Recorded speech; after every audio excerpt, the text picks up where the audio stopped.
CJ Stroud, earlier this year in January, had the performance he had.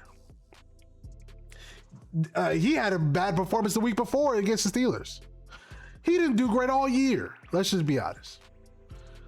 CJ Stroud throws damn near 5 interceptions in the divisional round of a playoff game that is winnable. He is on the sideline in street clothes with his new haircut. Why? I'm just now getting to the point where it was a long off season. Yes, we are just now, the stages of grief are ending. We are just now getting over it, getting over that performance. That having a drive or two, he needed to get some of that stink off, and so that the first offensive line was out there. He could have been out there getting some of that off. That's just my take on it. Always going to be my take on it. I mean, you're the leader of this team that's trying to get us to the Super Bowl, and you're sitting there lifting it up, in shorts and CJ Stroud. CJ Stroud I don't get that. Was not paid in the offseason. Will Anderson was paid. CJ was not paid. This is a contract year. And when this is a make it or break a year for CJ. This is it. This year is it. Okay? This is it. Wouldn't you think in a contract year where he has to prove himself, CJ Stroud has to prove himself because he hasn't proved anything. Wouldn't you think he would at least get a drive, at least 2? I mean, I turned on NFL Network, Joe Burrow throwing to Jamar Chase already that duo was linking. Already that's linking. You turn it on, Josh Allen looking crazy.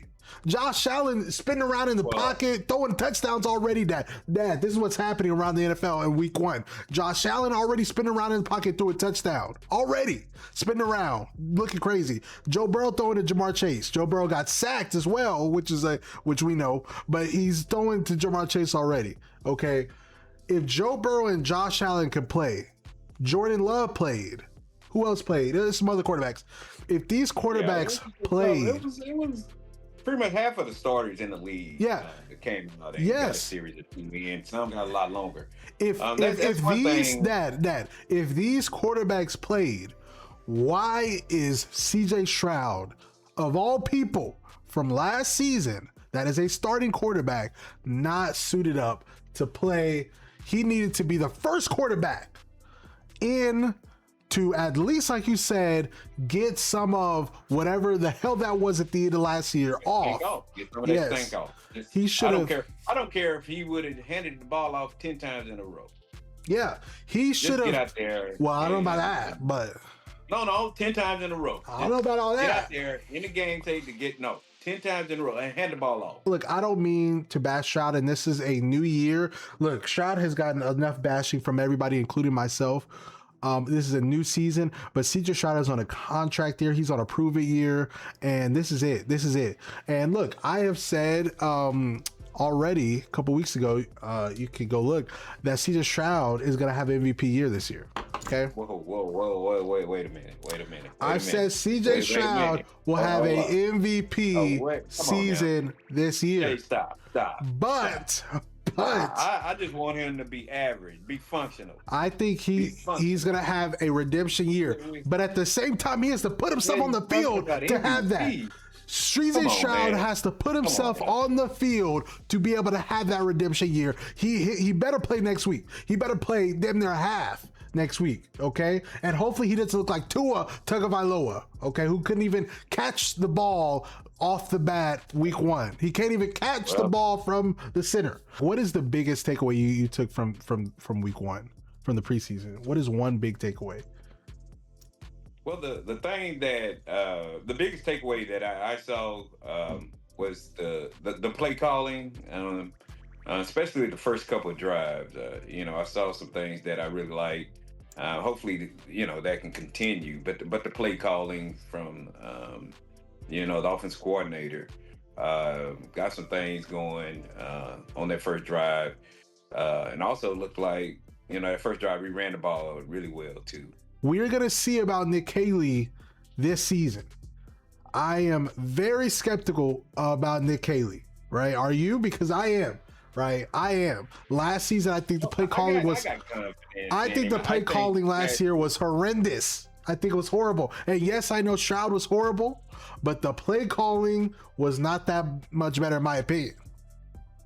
Well, but you got to execute, you know, and that's always going to go back to execution. Yeah. And now I think, and you know, and right now we're you know talking about the O-line, and I think we finally got some guys in there that is tough and my type of guys that you know ain't scared, you know, and you know previous years, man, we had offensive linemen, man, they just to me soft. Oh, it was horrible. So we can't. Yeah, they was fucking soft. So, or excuse me, language, but they were soft. All right, like you said, I also liked how our O-line looked in the first couple of drives. I believe as obviously when the starters went out and we had Patterson and who else? Fisher. The O-line it sunk drastically immediately. Yeah, it was horrible. We couldn't move the ball. We couldn't move the ball after the first couple of drives. Those guys that you just named. And we talked about the offensive line. Those are some of the guys that was playing last year in the last 2 years. Yes. Those was in our starting lineup. So now they are not going to even touch our No, they better not. So, they better not. That again goes back to you know, the horses. We just didn't. No. And they didn't look too good. No. Patterson, Fisher, and there's some more other guys that they may have a hard time making this team. I mean, we couldn't even get right now. I mean, the running back could barely get a yard damn near in the second half. Your boy, who you call pick 59, Marlin Klein, who you have famously called pick 59. I'm gonna play the clip in this video. That second round, that second pick, 59, that tight end was a waste of a second round premium pick. And I'm not gonna get off of it. I don't even know who the guy is. I seriously. Marlin Klein from Michigan. Yeah. Okay. And I watched that live, and I was pissed. Of you calling pick 59, you being very, very skeptical of Nick Caserio picking Marlin Klein. Was it second overall? No, not second overall. Second pick. Was it the second round? Yeah, second round pick. Yeah. Okay, so you were very skeptical about Marlin Klein, and even though one play is not going to, it doesn't say anything technically at all, but you were extremely upset with Nick Caserio picking Marlin Klein because yes, it is true, Marlin Klein does not have the college stats that jump off the screen. Yes, we all know this. Every Texan fan knows this, but I know there are a lot of Texan fans who are very optimistic. I mean, I'm thinking, look, if Caserio drafted him that high, then he sees something that maybe we don't.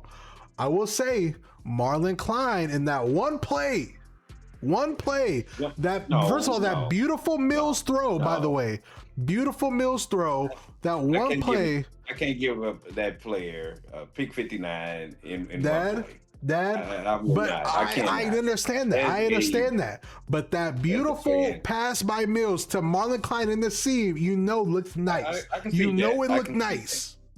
Yes, that was nice. It was a nice pass. Nice pass, nice catch. By pick 59. Yes. And pick 59, yes. He looked keep good. calling him pick 59. Physically fit. Yeah. Pick 59. That is a supreme pick. That is second round pick. So and one catch is not gonna move the needle for me. Okay.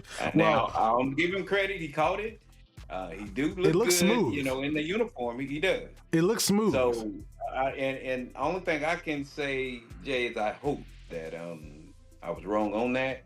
But right now, after one catch, one preseason game against all I'm saying, it looks nice. That's all I'm saying. Well, yeah, I see that it was a good ball. It was nice. Good throw, good catch. He made the catch. He made the catch. Well, hopefully, and he didn't even play that much. Hopefully, we see him more next week. I know you want to be eating your words too. I know you do. Oh, absolutely. But let's hope. I know the Texan fans want. Yes. They want to eat him. Yes. Right now, it's 59. Yes. Well, we'll see. I would love we'll see. to come back and and discuss. Hey, I want to eat them words. Graham Mertz. Okay, he had a Oh, play, and I remember talking no. to you on the phone about this. Graham God, Mertz. oh, mercy. Okay, Graham Mertz Mercy. had an opportunity. He went up the field. He went to the side. I feel like he had an opportunity to get his ass out of bounds. Okay, he chose not to. I don't know what he tried to do. Juke somebody.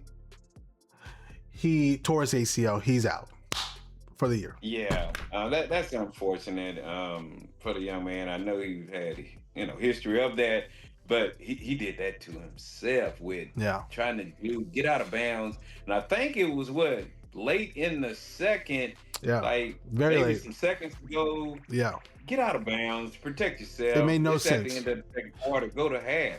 And if I'm, not mistaken, I think a play or two before he got hurt, Yeah, man, the squad he had at that point in the middle of the field wasn't the best. yeah. He need to go back to baseball, go over there and be with the Astros to learn how to slide. You know, Okay.